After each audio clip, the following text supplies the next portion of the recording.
बहुत गर्म है शराब को लेकर, मदिरा पान को लेकर, यानी दारू के जो ठेके हैं वो लगातार इसी प्रयास के साथ खुल रहे हैं क्योंकि सरकार की तरफ से बढ़ावा मिल रहा है। लोगों में, कुछ लोगों में इसको लेकर एक गुस्सा है। क्या लगता है आपको कि सरकार का ये जो फैसला है 21 साल तक की उम्र का, कि 21 साल तक के बच्चे हैं और उससे ऊपर के जो बच्चे हैं वो शराब पी सकते हैं, एलिजिबल हो गए, एक तरीके से लाइसेंस मिल गया बच्चों को? नहीं, ये गलत है। देखो 21 साल के बच्चे जो होते हैं ना, अभी तो उनकी एज ही क्या होती है, वो जस्ट कॉलेज से पास आउट करते हैं। बिल्कुल। और वो आते आगे अगर ऐसी लत में पड़े हैं तो मेरे हिसाब से ना कुछ जो अपर जो एज लिमिट है, जो कैपिंग है एज लिमिट, वो 25 से नीचे नहीं होनी चाहिए। अच्छा। अदरवाइज क्या है कि इसको जो है ना गवर्नमेंट एक तरह से इनडायरेक्टली एनकरेज कर रही है शराब पीने के लिए।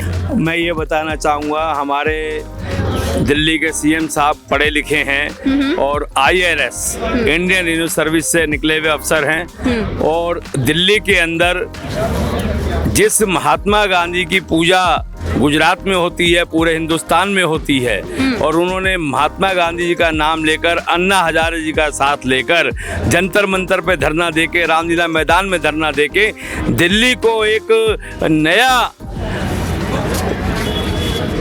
ये आधार बनाने की कोशिश की थी। इन्होंने कहा था कि हम दिल्ली को सिंगापुर बनाएंगे, पर आज दिल्ली को सिंगापुर ना बनाकर दिल्ली को शराब की नगरी बना दिया इन्होंने। चाहता हूँ, शराब ने ही सबसे पहले राष्ट्र को बर्बाद किया था। बिल्कुल। अंग्रेज जब यहाँ आए थे सन 1600 में, तो उनका ये पहला ही उनकी ये स्कीम थी कि यहाँ शराब वितरित की जाए और लोगों को इसमें शराब के नशे में डालकर देश को लूटा जाए। वही रणनीति इन सरकारों ने बना रखी है। खास करके केजरीवाल सरकार ने यहाँ बहुत बड़ी गलती कर रखी है। वैसे तो कोई भी सरकार कसर नहीं छोड़ती है शराब के मामले में, जबरदस्त कमाई कर रही है, लेकिन इससे राष्ट्र का भविष्य अंधकार की तरफ जा रहा है। आप शराब पीते हैं? पीता हूँ। पीते हैं? कितना पीते हैं? ज्यादा, कम? रोज पी लेता हूँ 1 क्वार्टर। अच्छा, 1 क्वार्टर रोज, मतलब क्या लगता है कि शराब बंद होनी चाहिए कि नहीं होनी चाहिए? राशन फ्री मिल रही है तो शराब भी फ्री मिलना चाहिए। मैं तो ये कह रहा हूँ 1 बोतल रोज। अच्छा। गलत है, देश को गर्त में धकेलने का काम है ये, और इस तरफ ध्यान दिया जाना चाहिए क्योंकि एक ये सामाजिक आंदोलन खड़ा करना चाहिए इस संदर्भ में। और ये जो क्राइम अभी भाई साहब ने कहा 10%, मैं समझता हूँ कि शराब से क्राइम 80% बढ़ता है। 80% क्राइम तभी होता है जब आदमी नशे में होता है। बिल्कुल, है ना। तो मैं समझता हूँ कि ये क्राइम बढ़ाने का काम किया है सरकार ने और इस पे लगाम लगानी चाहिए और इसका विरोध करना चाहिए आम जन को। ये दिल्ली की जनता जो है जागरूक है और आज दिल्ली की जनता देख रही है कि राशन की दुकानें नहीं खुली। जो राशन की उचित दर की दुकान थी, जहाँ पे आपको सस्ता राशन मिलना चाहिए था, वो नहीं खुला, बल्कि एक शराब की बोतल के साथ एक शराब की बोतल फ्री दे दी और एक पेटी दारू के साथ एक पेटी दारू फ्री दे दी। जब टैक्स तुम्हें बढ़ाने के लिए तुमने दारू को बढ़ा दिया तो तुम पब्लिक का भी तो फायदा करो, जिसमें तुमने खाने के आइटम सारी महंगी कर दी है, दूध महंगा कर दिया है, सिलेंडर महंगा कर दिया है।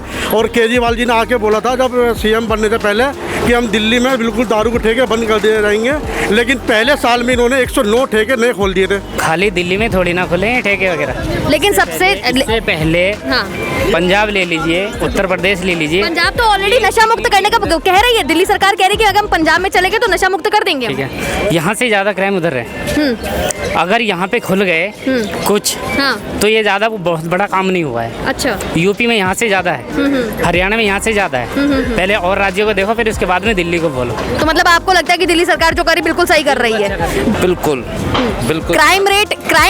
क्राइम रेट भी बढ़ेगा और जो कि गली मोहल्लों में शराब बिक रही है इस टाइम, उससे तो और ज़्यादा ही मतलब कि बर्बादी के और ढकेल दिया है केजरीवाल जी ने। अच्छा।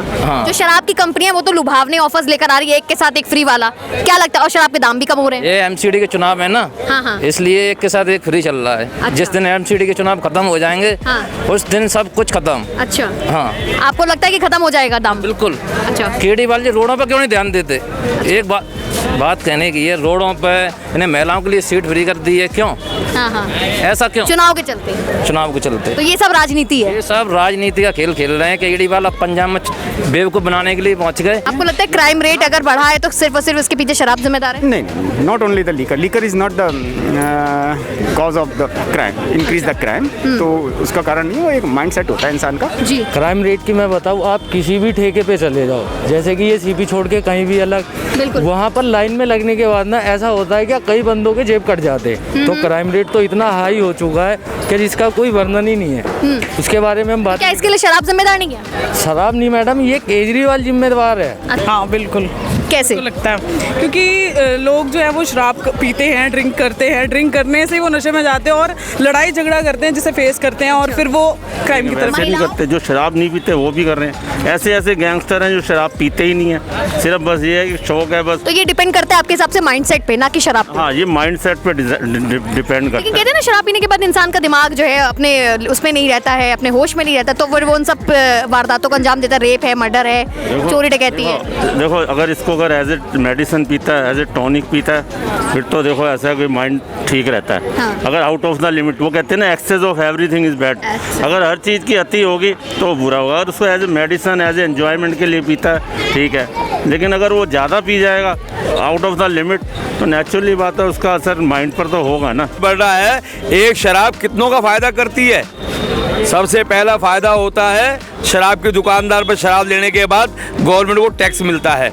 दूसरा फायदा होता है डॉक्टर का, जब झगड़ा करते हैं शराब पीने के बाद तो डॉक्टर के पास जाते हैं। तीसरा फायदा वकील का होता है। चौथा फायदा थाने के अंदर बैठे हुए पुलिस वालों का होता है, क्योंकि बोतल कितने की बोतल होगी, 100 की 200 रुपए की, पर वहाँ पे हजारों रुपया भर के आते हैं, तब जाके उनको मुक्ति मिलती है। और बेड़ा गर्क करके रख दिया दिल्ली के सीएम साहब ने। क्राइम को पे अगर लगाम लगा है तो उत्तर प्रदेश में लगा है। यहाँ क्राइम पे इतना लगाम नहीं लगा जितनी हमें उम्मीद थी। क्राइम वहीं बरकरार है। मौजूदा सरकार दावे कर रही है पंजाब जाकर वो नशा मुक्त कर देगी। आपको लगता है ये उसके दावे मौजूदा सरकार जो अभी दिल्ली की सरकार के? हाँ, कर देगा ये, क्योंकि यहाँ पर तो बढ़ावा दे रही है, यहाँ तो बढ़ावा दे रही है वो। पता नहीं उसके पीछे क्या है। एक के पीछे एक ऑफर दे रही है, एक बोतल पे एक बोतल। ये क्या टेंडेंसी है, इसके पीछे क्या मिस्ट्री है, आई डोंट नो। बट वो आदमी जो कहता है वो कर देगा, क्योंकि दिल्ली में उसने कर दिया। अच्छा, हमारे बेसिक नीड्स क्या हैं आप समझती हैं? बिजली, पानी, हेल्थ, ये सब चीज़ें उसने बहुत बेहतर कर दी हैं जो हमने पिछले 70 साल में कभी देखा भी नहीं। काम कर रही हैं, दिख रहा है ना, दिख रहा है। इसमें कोई शक नहीं है कि सरकार ने जो काम किया दिखा है। आम जनता को सरकार से जो काम चीज़ें हैं, लाइट है, नल है, रोड है, चिकित्सा है, तो ये सारी सुविधाएं आम आदमी को मिल रही है, पहले से बेटर मिल रही है। अच्छा, तो लेकिन ये जो कदम है नशे वाला, शराब वाला, ये बिल्कुल गलत है। इसको वापस लेना चाहिए और इस पर प्रतिबंध लगाने चाहिए। आपका तो मेरे ख्याल से उस वक्त में बर्थ भी नहीं हुआ होगा जब हमारी सरकारी हॉस्पिटल में आप जाके देखिए, खड़ा भी नहीं हो सकते थे हम। आज वहाँ जाइए आप, हर तरह की मेडिसिन मिलती है आपको, बाकायदा अटेंड किया जाता है, हर डॉक्टर आपको अटेंड करता है। स्कूल जाके देखिए आप, सरकारी school, my God, beyond compare. Delhi के अंदर एक नहीं दो सरकारें काम कर रही हैं। Central government undertaking of the Delhi जो राज्य का दर्जा देना चाहिए था, नहीं दिया। और सबसे बड़ी बात ये, विदाउट एलजी के, बिना उपराज्यपाल के ऑर्डर के बिना इन शराब के ठेकों के टेंडर नहीं हुए। और भारतीय जनता पार्टी बार बार ये रोना रो रही है कि साहब केजरीवाल जी ने दिल्ली में शराब के ठेके खोल दिए। अगर केजरीवाल की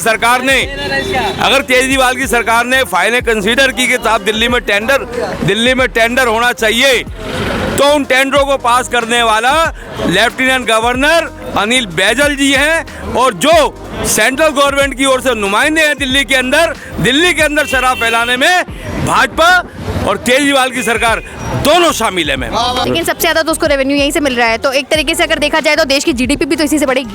नहीं, देखो रेवेन्यू तो मिल रहा है। रेवेन्यू अब ये देखो, ये स्टेट गवर्नमेंट के ऊपर डिपेंड करता है। अभी जो यहाँ पर जो किया है ये स्टेट गवर्नमेंट ने किया है। बिल्कुल। और अभी पहले जो रेवेन्यू आता था इससे मेरे ख्याल 4800 करोड़ आ रहा था वर्ष का, अब 6500 करोड़ हो गया। अभी उन्होंने पहले जो लिकर शॉप थी 450 थी, अब 850 कर दी हैं। अभी भी 300 भी खुलनी है, 500 550 खुल गई है। तो ये जीडीपी का तो है, लेकिन ये है ना एक सोशल इविल, जो कहते हैं ना इविल बिजनेस में आता है, ये इविल बिजनेस। रेवेन्यू जनरेट करके फ्री में नहीं बांटना चाहिए, आदमी को वर्किंग बनाना चाहिए। रेवेन्यू जनरेट करने के बहुत से रास्ते हैं। अच्छा, जब सरकार के पास आईटी वाला दिमाग है, जब वो पानी का, बिजली का ये बिल फ्री कर सकते हैं, तो इसमें भी दिमाग लगाना चाहिए। रेवेन्यू कई और से भी इकट्ठा कर सकती है सरकार। ये केजरीवाल कोई सरकार है? मुझे तो नहीं लगता। अच्छा, हाँ, तो आपकी उम्मीद सारी पानी हो चुकी है केजरीवाल से? बिल्कुल ही। Thank you so much. चाहती हूँ कि इस चीज़ को प्लीज़ रोका जाए, क्योंकि अगर इस चीज़ को नहीं रोका जाएगा तो क्राइम तो अपने आप होने ही होने, और क्राइम को रोकने के लिए तो ये चीज़ पहले रोको ना। जब अगर इसको ऑफर में दे रहे हो तो फिर फ़ायदा नहीं है ना कुछ, फिर क्राइम कैसे रुकेगा? अगर ध्यान दिया जाए तो, लेकिन ये बहुत बुरा कदम है, इससे क्राइम बढ़ेगा कुल मिला के। Thank you so much. कई तरह के लोग हमसे जुड़े हैं। कुछ तो एक आ गए थे महर्षि, उन्होंने ये कह दिया था महानुभावी ने कि शराब पीना चाहिए, इससे कोई ऐसा क्राइम रेट पे असर नहीं पड़ता है और सरकार इसको वो दे रही है, बढ़ावा दे रही है। कई सारे लोगों से जुड़े हैं, कई सारे लोगों से बातें निकली हैं। मुद्दा ही कुछ गर्म है। बहुत सारे लोग इसकी अपोजिशन में खड़े थे। बहुत सारे लोगों को लगता है कि कहीं ना कहीं शराब जो है वो लोगों के घरों को बर्बाद कर रही है, लोगों के संस्कारों को प्रभावित कर रही है। इसके साथ ही साथ बहुत सारे लोगों के मन में एक गुस्सा है, एक रोष है दिल्ली सरकार को लेकर, क्योंकि बात सरकारी मुद्दे को भी लेकर आती है सामने। ऐसे कई सारे तमाम लोगों से जुड़ेंगे, लेकिन आप हमारे साथ जुड़े रहिए और देखते रहिए हमारा ये मुद्दा, क्योंकि आज मुद्दा कुछ गरमाया सा लग रहा है। और हमारे चैनल को शेयर करें, लाइक करें, सब्सक्राइब करें और तमाम जानकारी के लिए देखते रहे लॉ स्ट्रीट भारत।